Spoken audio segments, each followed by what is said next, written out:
मेरे से बोलो सर।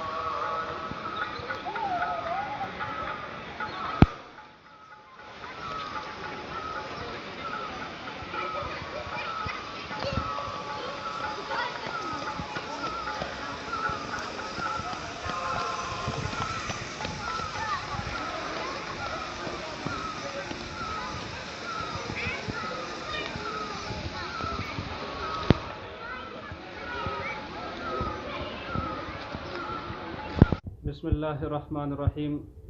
सबसे पहले तो रमज़ान मुबारक की फज़ीलत जो आका कौनैन सल्लल्लाहु अलैहि व आलिहि वसल्लम ने वाज़ेह तौर पर फरमाया है कि इसका पहला अशरा जो है रहमत का है और दूसरा अशरा मग़फ़िरत का और तीसरा अशरा जहन्नम की आज़ादी का। इससे बड़ी फजीलत क्या हो सकती है।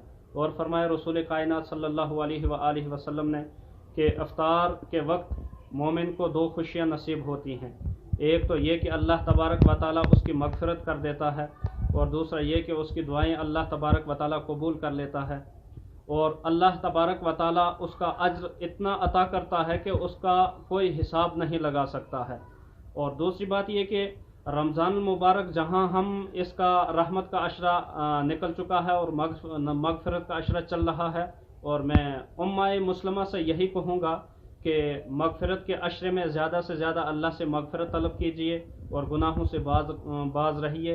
और जैसे कि हमारी नौजवान यूथ जो गुनाहों के दलदल में फंसी जा रही है, वो जो है इससे दूर रहें, गुनाहों से दूर रहें और लोगों को जो है नेकी की करीब करें और इस्लाम को जो है अपनाएं। और इस्लाम बेहतरीन मज़हब है और इस्लाम के ऊपर चलना हर एक के बस की बात नहीं, लेकिन कोशिश ये करनी है कि हम उसवाए हसना जनाब मोहम्मद रसूलुल्लाह सल्लल्लाहु अलैहि व आलिहि वसल्लम पर अमल पैरा हूँ। बस इसी में हमारे लिए फलाहो बहबूद है, इसी में हमारे लिए कामयाबी है और कामरानी है। अल्लाह तबारक व तआला की बारगाह में दुआ गो हूँ कि अल्लाह तबारक व तआला इस रमज़ान मुबारक की फ़जीलतों, बरकतों, रहमतों, इनायतों, मग़फ़िरतों से हम सबको माला माल फरमाए।